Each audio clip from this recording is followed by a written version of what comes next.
Good morning, students. Yesterday we learned about the parts of sentence, subject and predicate. Today also phrases and clauses. जो हमारा sentence है उसमें subject predicate तो है ही, पर अंदर फ्रेजेस एंड क्लॉजेस भी होते हैं. क्लॉजेस अब किस हिसाब से वो समझ लेते. अब फ्रेजेस की बात करते हैं. A phrase is a group of words that make sense but not complete sense since it does not have a subject and a verb. समझना, फ्रेज जो है वो सेंटेंस में सेंस आपको थोड़ा बहुत समझ तो देता है, पर वो कंप्लीट सेंटेंस नहीं है.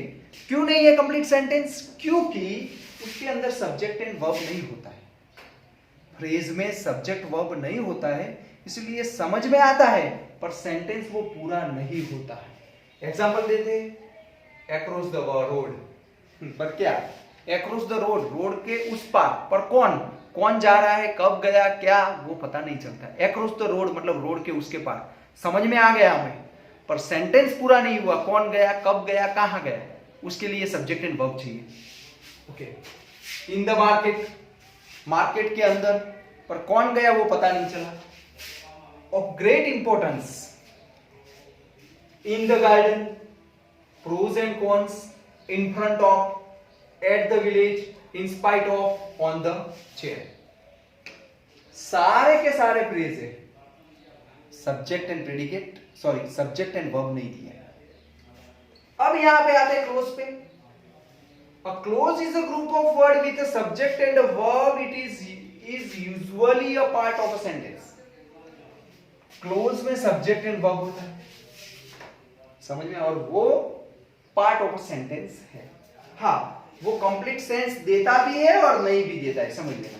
ये सेंटेंस का एक भाग ही है, पर वो सेंटेंस आपको समझ में आ भी जाए न भी आए, समझ लो. एग्जांपल लेते हैं, the boy is going to the market. तो अब देखो, द बॉय, ये द बॉय सब्जेक्ट और इज गोइंग ये है वर्ब. तो ये सब्जेक्ट एंड वर्ब ये दोनों मिला के हुआ हमारा क्लोज. समझ में आ गया?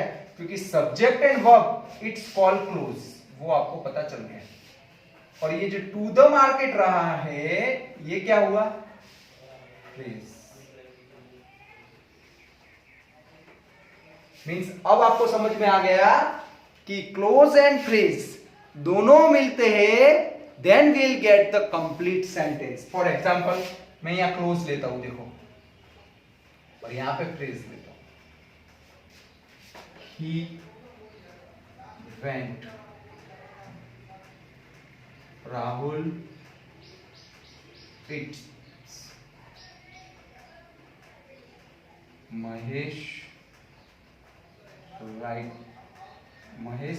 is writing.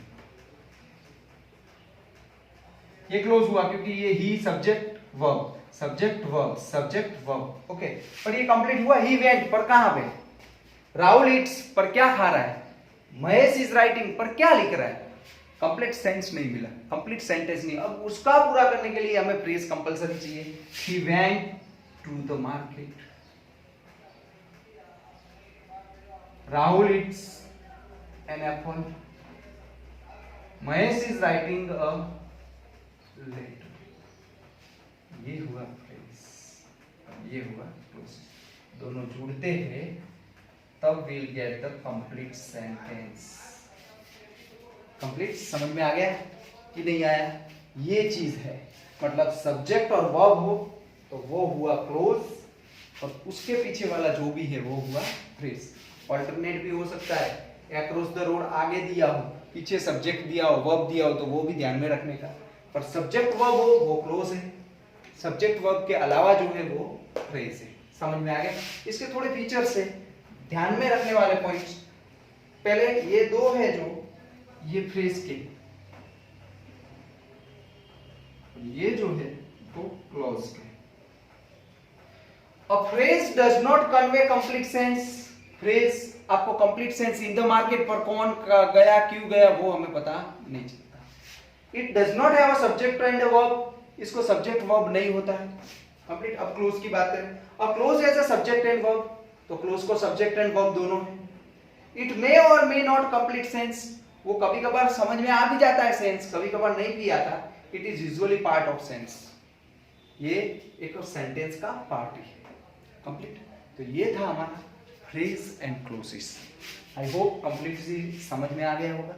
कंप्लीटली आपको ये लिखना है, ये लिखने के बाद मैं आपको ये एक्सरसाइज भेजता हूँ, वो भी आपको करके मेरे को सेंड कर दीजिए। कुछ डाउट हो तो तुरंत ही कॉल करना। Thank you.